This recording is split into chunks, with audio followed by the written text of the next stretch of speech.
I knew something was off the moment my work calendar pinged with a mandatory strategy session at 9:13 a.m. on a random Tuesday.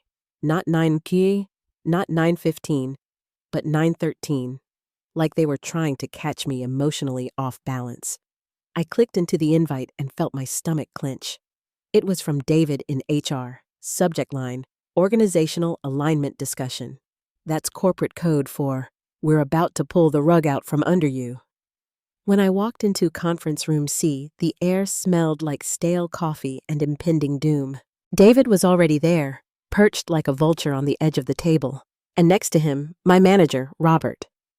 10 years I'd given that man, and there he was, eyes glued to a cold cup of coffee like it held the secrets of the universe. He couldn't even look at me. David smiled like a politician during an election year. Ashley, thanks for coming. I know this is short notice. My chair was already pulled out. They don't do that unless it's a termination, a performance review, or a public shaming. Then came the speech. Oh, the speech. As part of our ongoing efforts to optimize operational efficiency and foster cross-functional collaboration, your role has been identified as redundant within the new organizational framework. Translation. We don't want to pay your experienced salary anymore, so we found a fresh-faced graduate with a data entry obsession to do your job for half the cost and none of the institutional knowledge. I blinked once, twice, waiting for Robert to say something, anything. But he just nodded like a broken toy, refusing to lift those cowardly bloodshot eyes from his latte. I think I blacked out for a second because the next thing I knew, David was sliding a folder toward me, like he was dealing a losing hand at a poker game. "Here's your separation packet," he said, as if he were handing me a coupon for a free car wash. "You'll find the terms of your severance agreement inside, as well as information about health benefits and final compensation details. We value your contributions." That word, value, hit me like a brick made of false sincerity and shattered dreams. Then came the kicker. As I opened my mouth, just barely mind you, to ask why, Robert stood up like the meeting was already over. "David will escort you out," he said, and bolted out the door like it was on fire. Escort me out like I was a common thief, like I hadn't single-handedly launched 3 major product lines and streamlined 2 critical department workflows. David stood up and did that awkward HR half-smile that's supposed to say, "This isn't personal," but really just screams, "I'm getting a bonus for this." I barely remember collecting my things. My nameplate, a chipped mug from the company picnic in 2017, a framed photo of my cat, Luna, in a tiny sombrero, the small succulent from my windowsill that David told me I couldn't take because, technically, it was company property. I took it anyway. "Come at me, David." And as I walked out of the only job I'd ever truly poured my soul into, through the sterile halls that still bore the imprint of my successes, a single thought screamed in my skull louder than the heels clacking behind me. They didn't just fire me. They tried to erase me. Hey, if you've made it this far, you're already part of the 3% who don't vanish like David did. 97% of folks watching don't subscribe, and I'm chasing my first 10,000 subscribers like it's a severance package that actually acknowledges my worth. So smash that button like your HR, and I just asked for fair compensation. Back at my apartment, I sat on the floor with the box of my career on one side and Luna on the other. She licked my hand like she knew. I'd always imagined I'd leave that job on my own terms. Instead, I left with a paper packet, a subtly branded pen, and a profound sense of injustice. But here's the thing about being knocked down. Eventually, you stop falling. Eventually, you start scrutinizing the fine print, and sometimes, buried in the wreckage, you find a clause, a loophole, a spark. I just didn't know it yet, but they were about to make the most expensive blunder of their fiscal quarter, maybe even the year. I didn't sleep that night, not even a wink. My brain was a washing machine set to turbulent rage, cycling through every crisis I'd averted, Every late night I'd pulled so Robert could enjoy his family vacation. Every time I'd bitten my tongue when David bungled another team-building exercise by handing out branded stress balls like that solved anything. By 3:47 a.m., I had 2 tabs open comparing severance norms for senior-level employees in our sector, and a document titled, What I Deserve. Spoiler alert. It was not what David had slipped into that manila folder like a fast food napkin. I showed up to my own renegotiation looking like a woman prepared for battle, not a casual chat. I had printouts, annotated PDFs, a binder with colored tabs. I even wore the company-branded scarf they gave me at the 5-year anniversary party, just to twist the knife a little. David was already seated, sipping sparkling water like it was a sacred elixir, his expression a mix of corporate indifference and smug certainty. He didn't say hello, he said, "Let's make this brief." I opened with the figures. "David," I began, calm, collected, despite the churning in my stomach. "For someone with my tenure and level, industry standards range between 3 to 6 months of severance. What you're offering barely covers my health insurance and a month of rent." He smiled like a robot programmed for feigned empathy. "I understand this is challenging, Ashley. Unfortunately, it's standard company policy." I blinked. "Okay, but we both know standard policy isn't a legal defense. I've seen employees in sales walk out with twice this after 2 years." He didn't even flinch. "That's confidential, and I can't discuss other severance agreements. What I can tell you is that this is what we offer in your situation. It's non-negotiable." That phrase, non-negotiable, it hit me like a discordant note in a breakup song. He might as well have said, "You know you're worth more, but we're betting you won't fight us." I leaned in. "So, after 10 years, I get 2 weeks' pay, a pamphlet about mental wellness, and a reminder that I'm expendable?" David did his best benevolent HR executive face. "Ashley, you're not expendable. You're valued. We appreciate your contributions." "Then why are you pushing me out the door like I just set off the fire alarm?" Silence. He opened his mouth, thought better of it, then recited again like a mantra. "I'm sorry, Ashley, but it's standard policy. It's not personal." My laughter startled even me, a hard, bitter bark. "Oh, it's not personal? You want to tell that to the 10 holiday parties I organized, the departmental budgets I salvaged with sheer willpower and caffeine, the time I rewrote your diversity initiative presentation because you misspelled equity?" David's nostrils flared, which was the closest I've ever seen him get to a human emotion. "I understand you're upset, but this is the offer. It's final." And that's when it hit me. They never expected me to question it. They put a price on my silence and assumed I'd be too broken, too tired, too loyal to challenge it. That I'd slink away with my little box of memories and cry into online job boards. But I wasn't just angry. I was insulted. They weren't even trying to pretend this was fair. They wanted clean hands and a quiet exit, a quick burial, no mess, no noise, no trace. David pushed the folder across the table again like it was a peace offering. "Just sign, and we can get your final paycheck processed." I stared at it, at the paltry severance, the non-disclosure clause, the line that said, "I waive all future claims against the company." And something in my chest, something old and flammable, ignited. "I'll review it," I said flatly, standing. David blinked. "You're not signing?" "Not today. Not until I have someone else look at it." His face twitched. "You're entitled to seek counsel, of course, but just so you know, nothing will change. It's standard poll.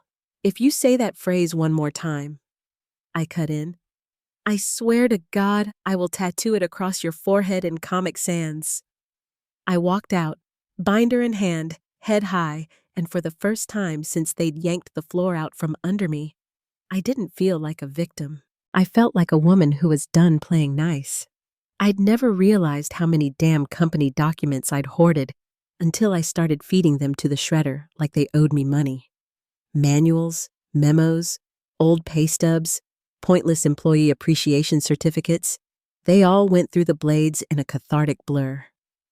Somewhere between the 2022 performance goals and my 10-year anniversary card signed by people who clearly couldn't be bothered to learn how to spell my name right, I opened a second bottle of wine and gave myself permission to spiral. My living room looked like the aftermath of a tax audit, and a nervous breakdown had a baby. Luna, my cat, sat on the couch with the same quiet judgment I imagined David's HR handbook was full of. I raised my glass to her. To 10 years of loyalty, I slurred, and 2 weeks of severance. Cheers, corporate America. The shredder jammed halfway through a stack of quarterly vision alignment handouts, and I took that as a cosmic sign to sit the hell down. My fingers hurt. My heart ached. I had nothing left to prove and nothing worth keeping, except, buried in an old leather accordion folder, wedged behind a stack of unused business cards, I found it. My original employment offer, dated February 6th, 2015. The paper was yellowed at the corners, still carrying the faint chemical scent of HR printer ink and hope. I remembered signing it while buzzing with excitement. I'd just gotten out of a miserable job at a startup where the CEO thought benefits meant access to his streaming account. This offer had felt like real security. I flipped through the pages, half drunk, expecting nothing but standard jargon and broken promises. The base salary, the vacation accrual, already irrelevant, the part about the ergonomic assessment I never got. And then, deeper in, past the non-disclosure clause and the forced arbitration agreement, in a section I'd skipped 10 years ago because my eyes had glazed over halfway through. All unvested shares under the Employee Equity Incentive Plan shall become fully vested upon termination of employment by the company without cause. I blinked, then blinked again. Wait, what? I read it 5 more times, each word slowly burning into my brain like a sunrise you weren't expecting. Fully vested upon termination without cause. David's exact words had been, "This restructuring isn't about performance. It's not personal." Meaning they didn't fire me for cause. Meaning every single one of those shares, those dusty, forgotten, unvested shares from the initial grant, and every refresh they slipped in over the years, could now be mine. Not maybe. Not subject to review. Not pending approval. Mine. Hope isn't always warm and gentle. Sometimes it comes sharp-edged and trembling, the way lightning splits a dead tree. I sat frozen for a long moment, gripping that paper like it might vanish if I moved. A crack began to form in the heavy cloud of despair hanging over me. Just a sliver of light. But it was enough. I fumbled for my phone and took a picture of the clause. Then I took another, then a video, just in case the universe decided to crash my phone out of spite. I didn't know the value of the shares off the top of my head. I didn't know how many were still technically pending, or what the market price looked like post-acquisition. But I did know one thing.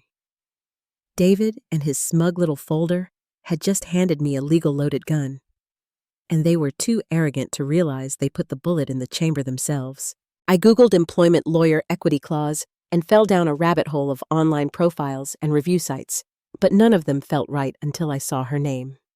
Sarah Chen, boutique employment law specialist, worked out of a modest suite above a dry cleaner.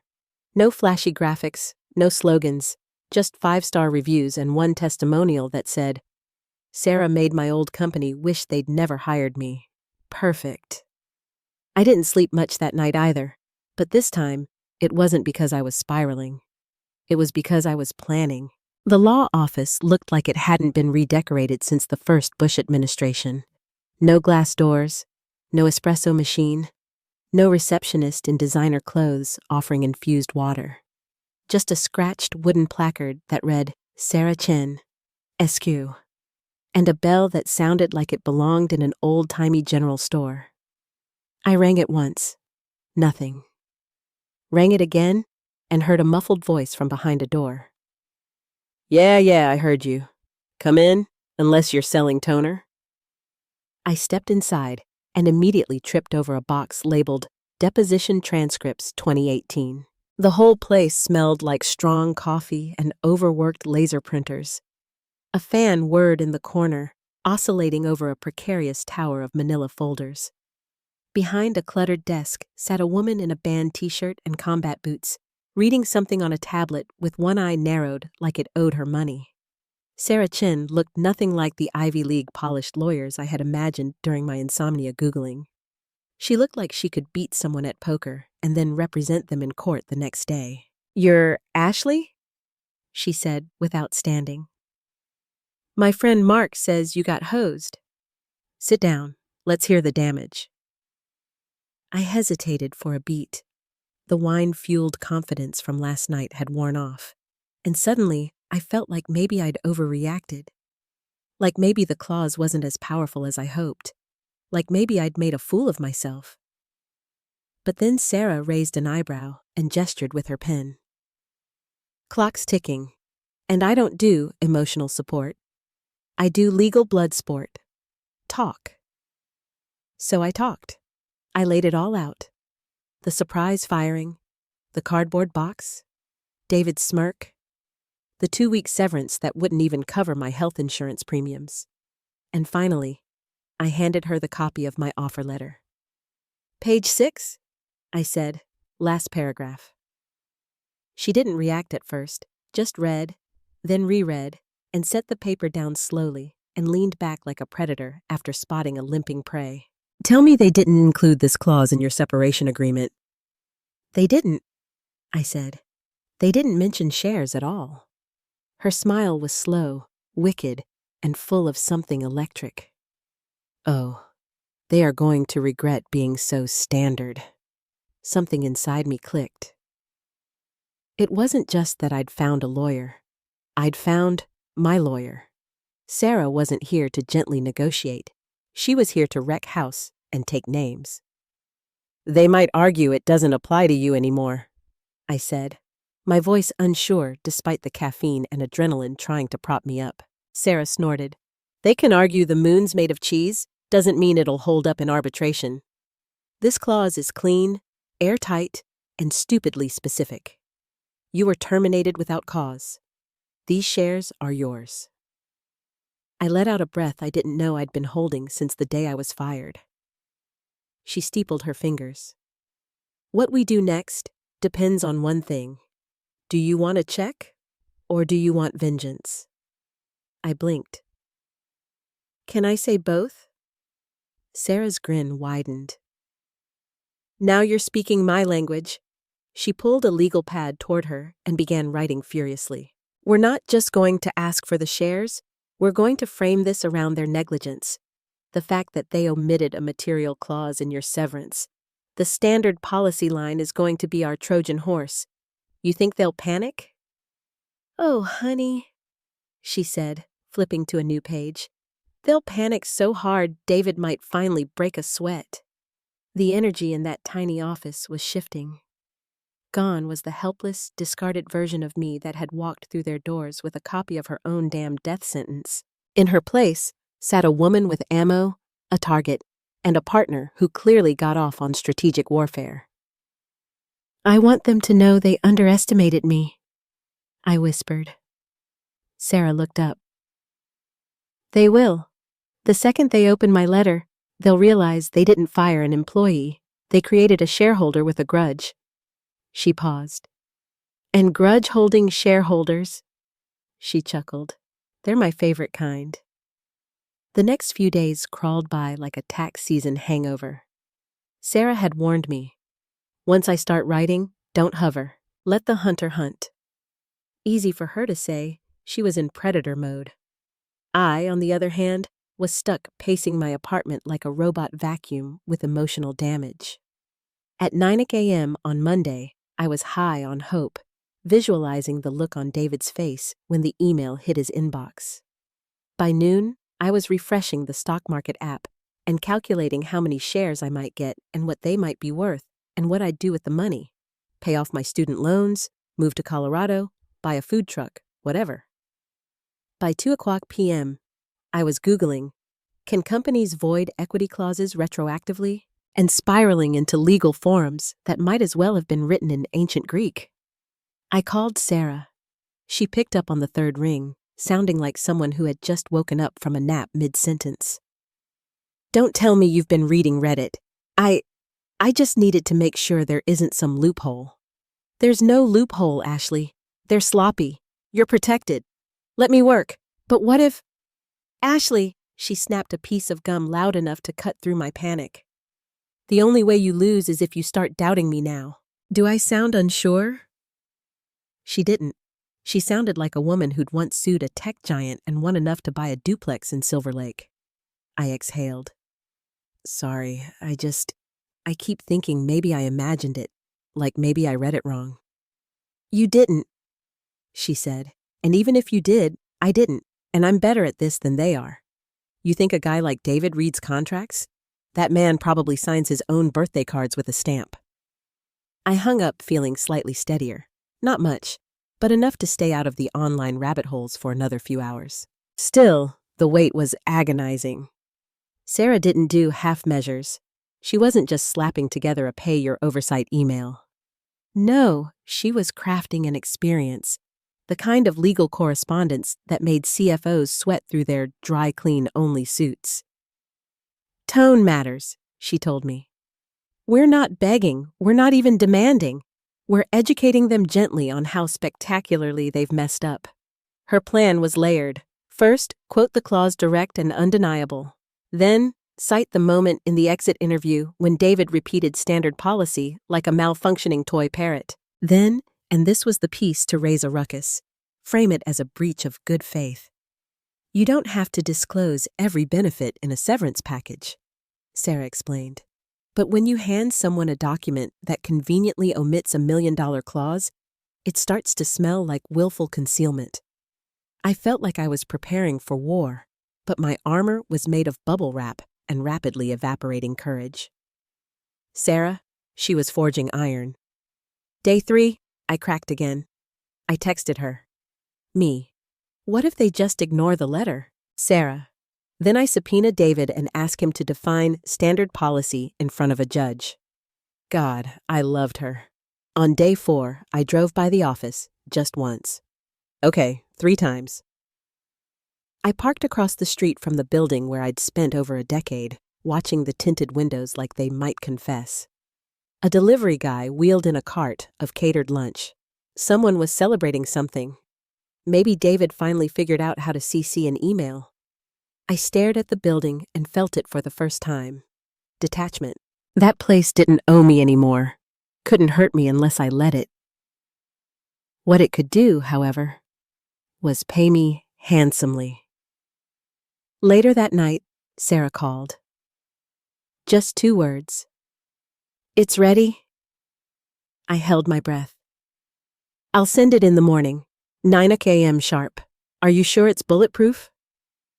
She interrupted. I even cited a precedent from 2018 where a company tried to do the same stunt and got legally spanked in arbitration. We're not just asking for the shares, Ashley.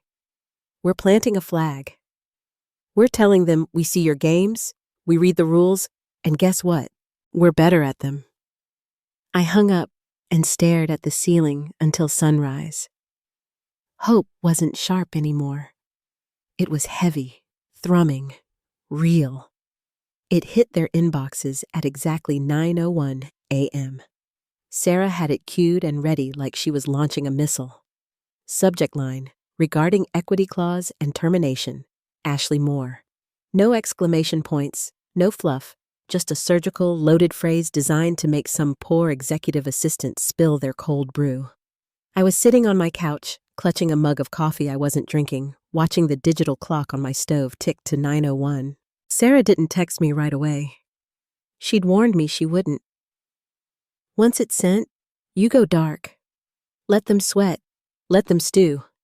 You'll want to know everything. You won't know anything. That's part of the fun.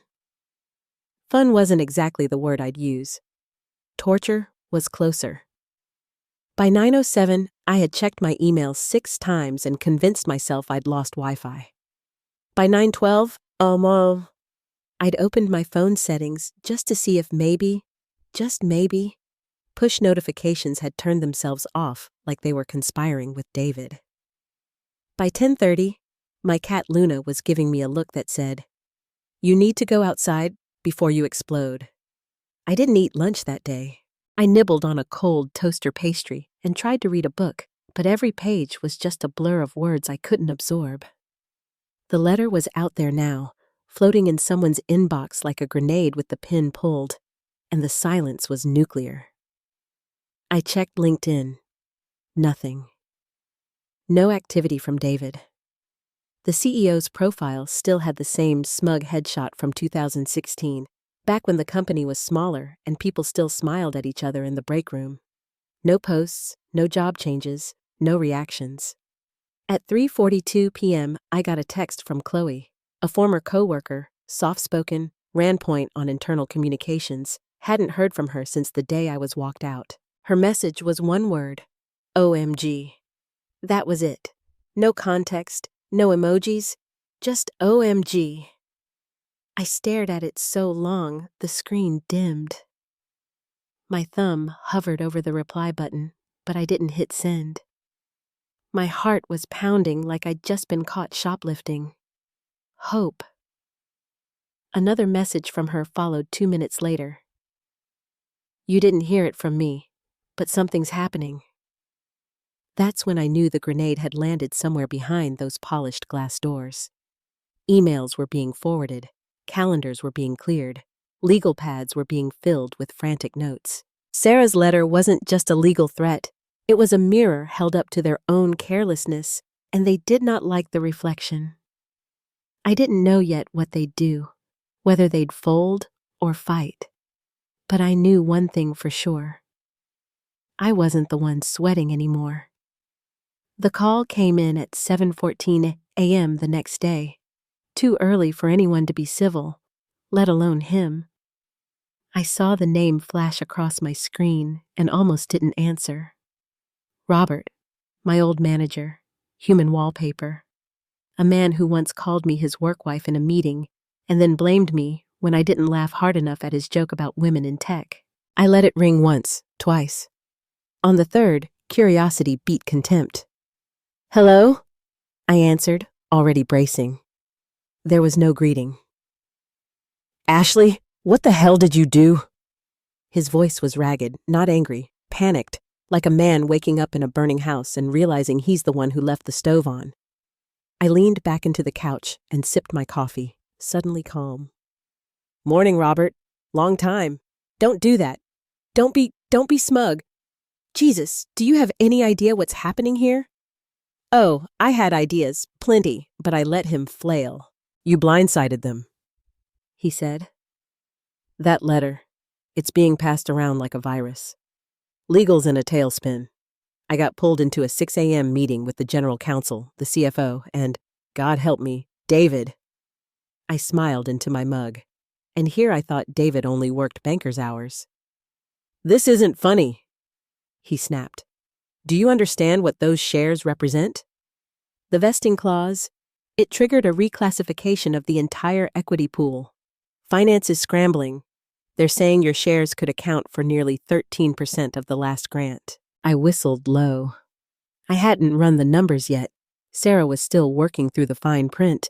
But 13%, didn't you all just announce a fresh options pool in that Q2 press release? I asked innocently. Robert groaned. Exactly. You were still on that list. You were supposed to phase out of eligibility after your next review cycle, but they forgot to update the roster in time.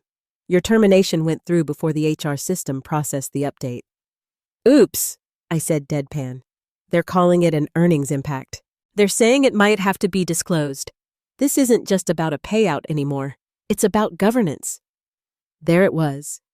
They didn't just fire an employee. They accidentally handed me the keys to the back door of the ivory tower. And the CEO? I asked. Livid. He stormed out of the meeting, said someone's head needs to roll. There's already talk of disciplinary action, maybe even a board inquiry. David looked like he was going to cry. That part almost made me laugh. Almost. You can't actually mean to push this, Ash. Robert continued, his voice cracking under the weight of his own cowardice. You got your severance? Why stir the pot? I let the silence hang a second too long before answering. Because you treated me like I was disposable, Robert. You thought I'd just nod and disappear. But I read the fine print, and you know what I found? He didn't respond. He knew. You didn't just kick me out, I said. You turned me into a shareholder with enough equity to be a problem. A big one. He exhaled like he just lost a court case and a custody battle at once. I liked you, Ashley, he said weakly. I leaned forward. You liked having me around to do your job for you. You liked not having to deal with details like contracts and clauses. Here's the thing about details, Robert. What they don't care if you ignore them, they're still true. I ended the call without waiting for him to reply. I tossed my phone onto the couch cushion like it was buzzing with radiation. My pulse was calm, my mind sharp, focused. Up in that tower of glass and jargon, the walls were cracking, and all I did was read what they told me not to bother understanding.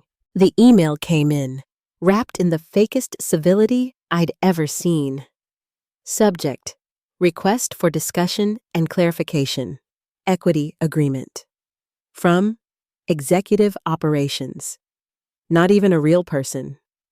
Tone: Polished desperation masquerading as collegial collaboration.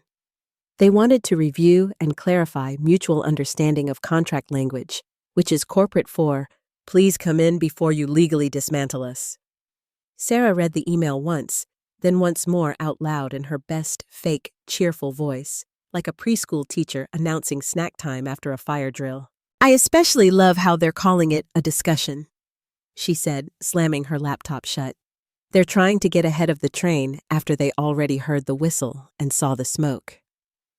We set the meeting for Friday morning.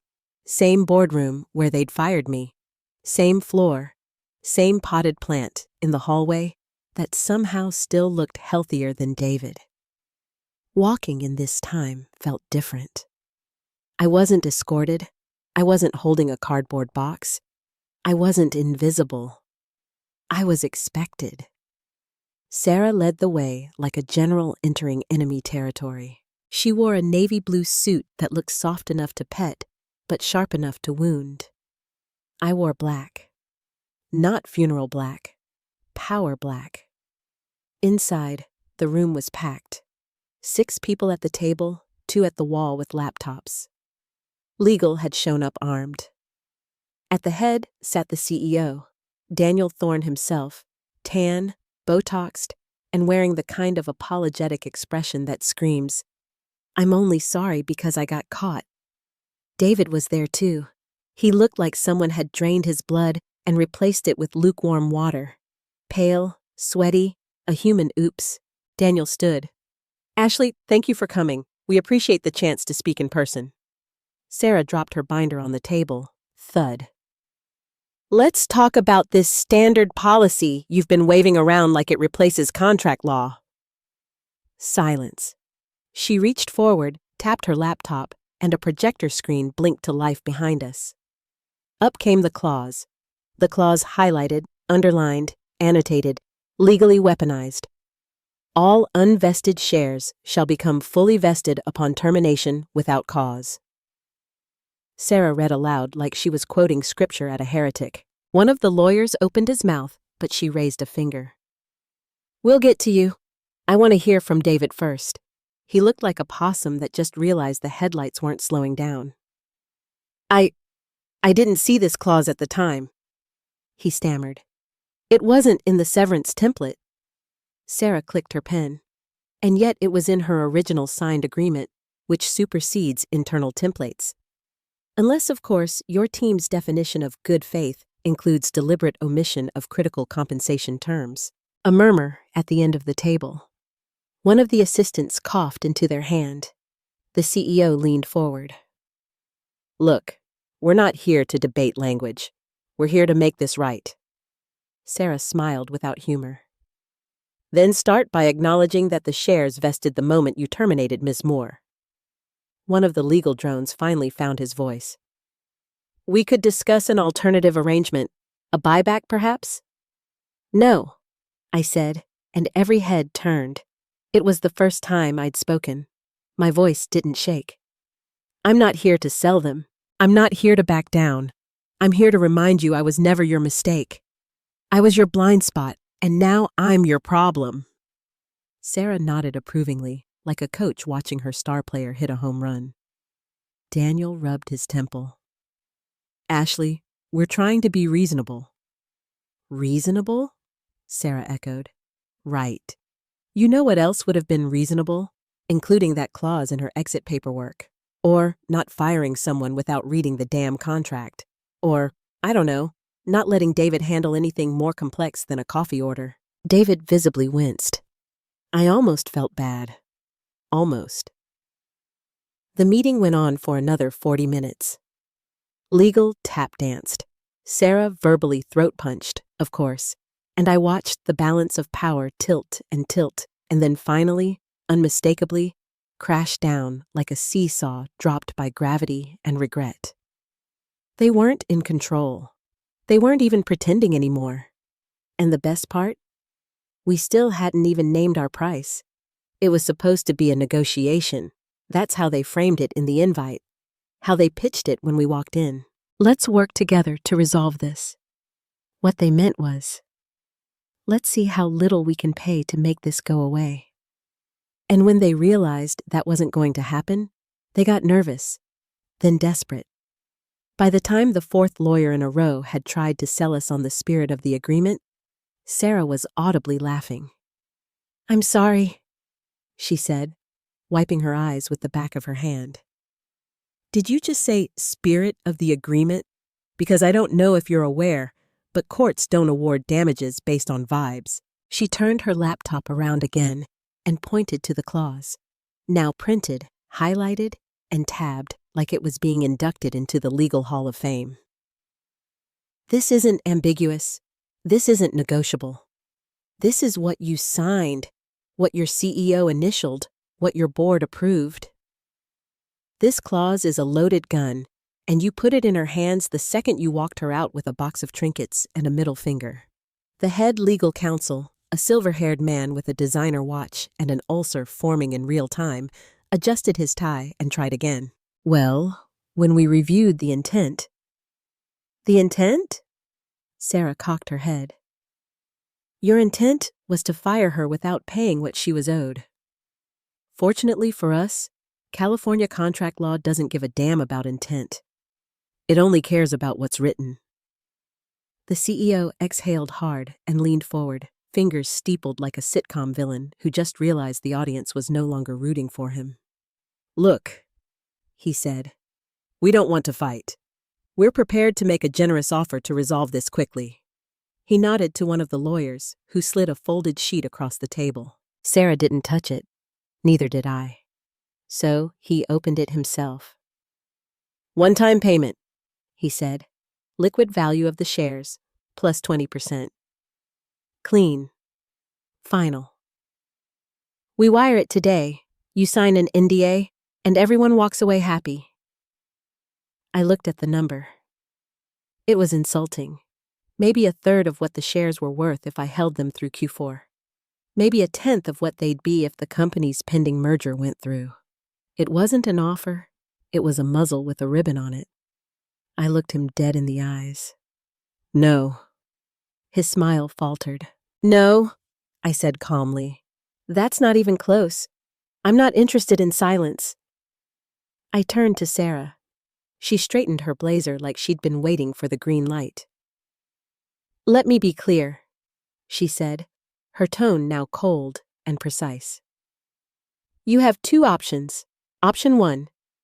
By close of business today, you wire the full market value of all vested shares, dated from the day of her termination, without condition. No NDA, no strings, just compensation." A long pause. The room went still. And option two? One of the lawyers asked, already afraid to hear it. Sarah smiled. Option two? She keeps the shares, becomes an active shareholder, starts filing motions. The first, a demand to audit the company's employee termination practices, specifically those related to equity suppression. We'll also be asking for board meeting minutes, executive compensation plans, and David's training credentials. David whimpered.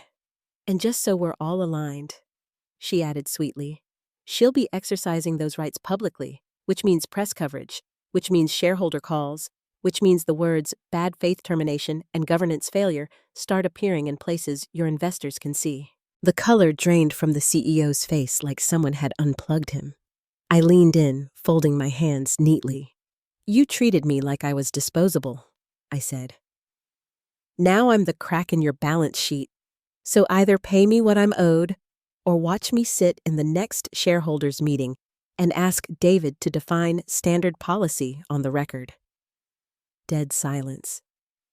Then the CEO turned to legal and said, voice tight as piano wire, draft the wire paperwork. No handshake, no apology, just an ending. As we walked out past the same receptionist who once asked me to refill the coffee pod drawer, I felt lighter than I had in months. Sarah nudged me as the elevator doors opened. They'll remember this one, she said. You didn't just get even, you got equity.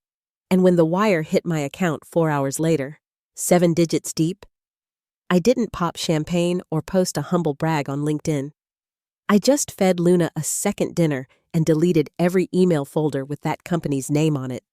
They tried to erase me, and I came back as a shareholder. Appreciate you sticking around, you legends of the break room. Subscribe for more chaos. Let's make your old manager spill their coffee in fear.